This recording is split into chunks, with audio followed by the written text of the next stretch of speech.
चलिए जानते हैं देश और दुनिया के सिलेक्टेड काम की और महत्वपूर्ण 20 बड़ी खबरों को सिर्फ 10 मिनट में। पर अभी तक आपने इस वीडियो को लाइक नहीं किए हैं तो लाइक कर दीजिए और चैनल पे नए हैं तो चैनल को सब्सक्राइब कर लीजिए, साथ में बेल आइकन भी प्रेस कर लीजिए और वीडियो को ज्यादा से ज्यादा शेयर कीजिए।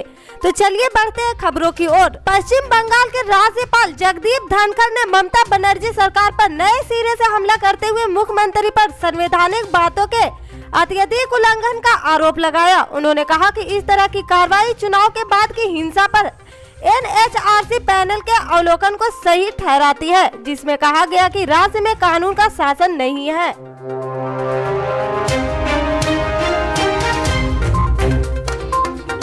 प्रधानमंत्री नरेंद्र मोदी ने गुरुवार को भारत मध्य एशिया समिति की पहली बैठक में वर्चुअल हिस्सा लिया। इस दौरान उन्होंने कहा कि भारत और मध्य एशिया देशों के कूटनीति के संबंधों ने 30 समर्थक वर्ष पूरे कर लिए। पिछले 3 दशकों में हमारे सहयोगियों ने कई सफलताएं हासिल की है। अब इस महत्वपूर्ण पड़ाव पर हमें आने वाले सालों के लिए एक महत्वाकांक्षी विजन परिभाषित करना चाहिए। ऐसा विजन जो बदलते विश्व में हमारे लोगों के, विशेषकर युवा पीढ़ी की आकांक्षाओं को पूरा कर सके।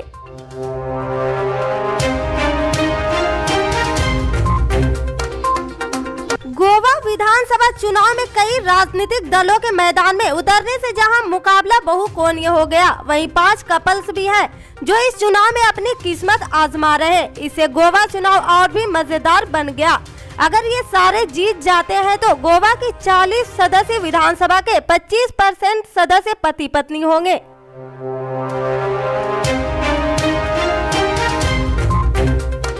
उत्तर प्रदेश में ब्राह्मणों को एक मजबूत वोट बैंक के रूप में देखा जा रहा, जिसे अपने पाले में करने के लिए हर पार्टी पूरा जोर लगाए हुए है।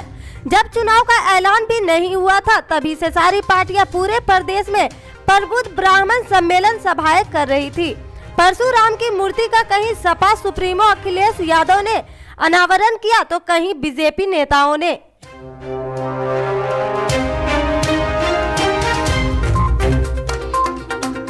तृणमूल कांग्रेस के उपाध्यक्ष पवन वर्मा ने गुरुवार को कहा कि उनकी पार्टी असली हिंदू धर्म के लिए खड़ी है, जबकि भाजपा हिंदुओं को राजनीतिक लाभ पाने के लिए कठपुतली के रूप में इस्तेमाल कर रही। पत्रकारों से बात करते हुए उन्होंने कहा कि लोगों को बांटने के लिए धर्म का इस्तेमाल करना गोवा के लोगों और गोयन करपोन का अपमान है।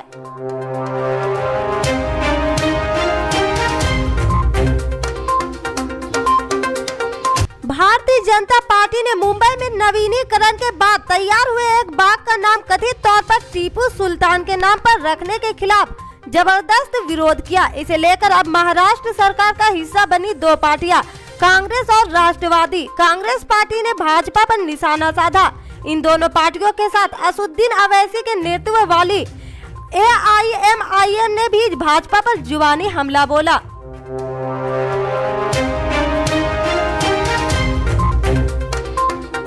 भारतीय जनता पार्टी के वरिष्ठ नेता एवं केंद्रीय गृह मंत्री अमित शाह गुरुवार को राज्य विधानसभा चुनाव में स्थानीय पार्टी प्रत्याशियों के पक्ष में प्रचार के लिए मथुरा पहुंचे।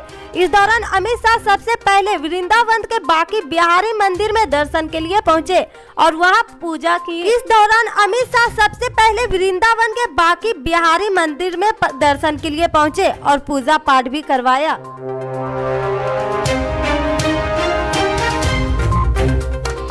उत्तर प्रदेश के रामपुर जिले की एक विधानसभा सीट चमोरा विधानसभा सीट है। इस विधानसभा क्षेत्र में एक चर्चित गांव है चमोरा।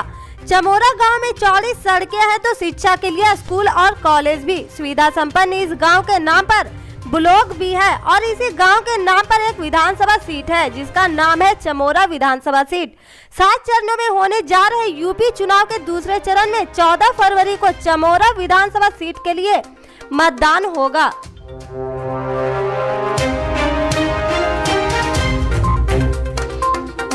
उत्तर प्रदेश के बरेली जिले की एक विधानसभा सीट नवाबगंज विधानसभा सीट है। नवाबगंज विधानसभा सीट बरेली लोकसभा सीट के तहत आती है। नवाबगंज बरेली जिले का एक कस्बा है। बरेली जिले की नवाबगंज विधानसभा सीट के लिए 7 चरणों में होने जा रहे उत्तर प्रदेश विधानसभा चुनाव के दूसरे चरण में 14 फरवरी को मतदान होगा।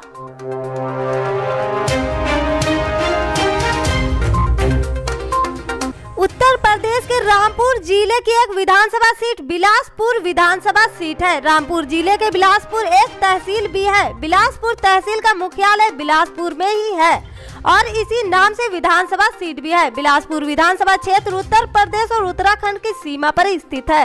बिलासपुर विधानसभा सीट के लिए 7 चरणों में होने जा रहे यूपी चुनाव के दूसरे चरण में 14 फरवरी को मतदान होगा।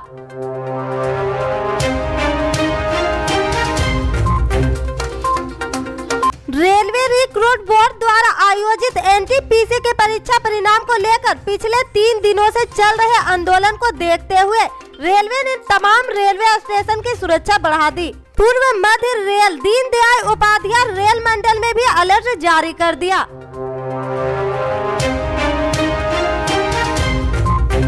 ओडिशा में 3 स्तरीय पंचायत चुनाव का ऐलान हो चुका। इस बार राज्य में होने वाले पंचायत चुनाव का दिलचस्प होना तय माना जा रहा। दरअसल इसमें राज्य के पूर्व मंत्री से लेकर 2 पूर्व विधायक कनाडा से लौटे laptop software engineer, doctor, MBA छात्र और पूर्व जवान तक खड़े हो रहे।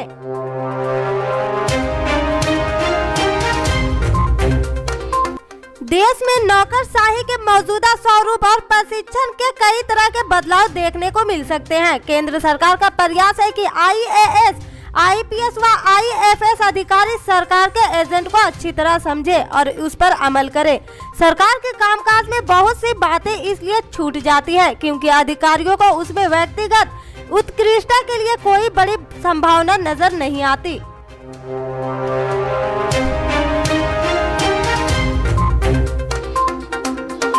दिल्ली पुलिस को Rohini court room shoot out मामले में गुरुवार को बड़ी सफलता मिली। दिल्ली पुलिस के स्पेशल सेल ने गैंगस्टर जितेंद्र गोगी की हत्या में शामिल नेपाली शूटर का कोड रिकॉर्ड कर लिया। इसके साथ ही दिल्ली पुलिस स्पेशल सेल ने 50,000 के इनामी कुख्यात गैंगस्टर नवीजा भांजा को गिरफ्तार कर लिया।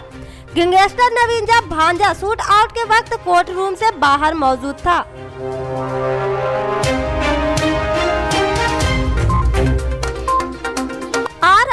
एनटीपीसी की परीक्षा को लेकर बिहार के कई जिलों में हुए बवाल के बाद कोचिंग संचालक पर दर्ज FIR का राजद ने कड़ा विरोध किया। राजद नेता ने मांग की है कि पुलिस को शिक्षकों की जगह रेलवे भर्ती बोर्ड के अधिकारियों पर मुकदमा दर्ज करना चाहिए। इसके साथ ही पूर्व CM जीतन राम मांझी ने भी इस कार्रवाई का विरोध किया। उन्होंने चेतावनी देते हुए कहा कि सरकार रोजगार के विषय में बात करे वरना हालात और भयानक हो सकते हैं।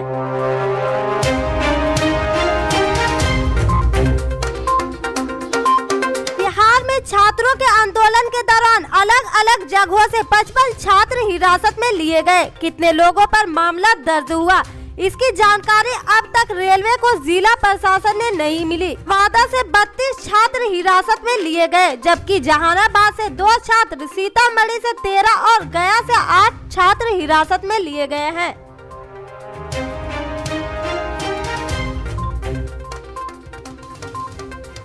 कोरोना पॉजिटिव होने के बाद पिछले 18 दिन से दक्षिण मुंबई के ब्रिज केंद्रीय अस्पताल में भर्ती लता मंगेशकर की हालत पहले से बेहतर और स्थिर हो गई। एक आधिकारिक बयान में बताया कि महान गायिका लता मंगेशकर की सेहत में सुधार के संकेत दिख रहे, लेकिन डॉक्टरों की टीम अभी उनके स्वास्थ्य पर निगरानी बनाए रखी है।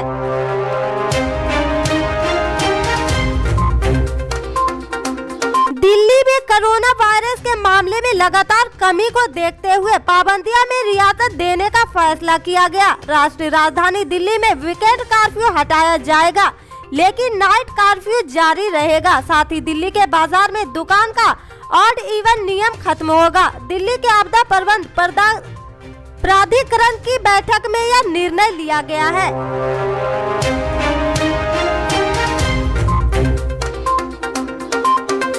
केंद्रीय मंत्री किरण रिजिजू ने गुरुवार को एक ट्वीट कर जानकारी दी है कि पिछले दिनों लापता हुए अरुणाचल प्रदेश के लापता किशोर को चीनी सेना ने भारत लौटा दिया। अभी बुधवार को ही उन्होंने बताया था कि लड़के की वापसी को लेकर आर्मी और चीन की सेना के बीच गणतंत्र दिवस के मौके पर हॉटलाइन बातचीत हुई थी और चीनी सेना ने लड़के की सौंपने को लेकर सकारात्मक संकेत दिए थे।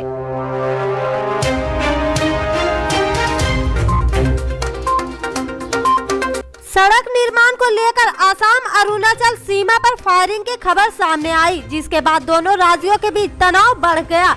अधिकारियों के अनुसार असम के धेमाजी जिले के गोंगामुख में असम अरुणाचल सीमा के एक विवादित खंड पर सड़क निर्माण को लेकर विवाद हो गया। इसके बाद स्थानीय लोगों ने अरुणाचल राज्य सरकार द्वारा बनाई गई सड़क पर आपत्ति जताई, तो वहां मौजूद ठेकेदार द्वारा हवा में गोलीबारी की गई, जिसके बाद से इलाके में दहशत का माहौल है। आगे की खबर जानने के लिए जुड़े रहे हमारे राइट न्यूज के साथ। जय हिंद।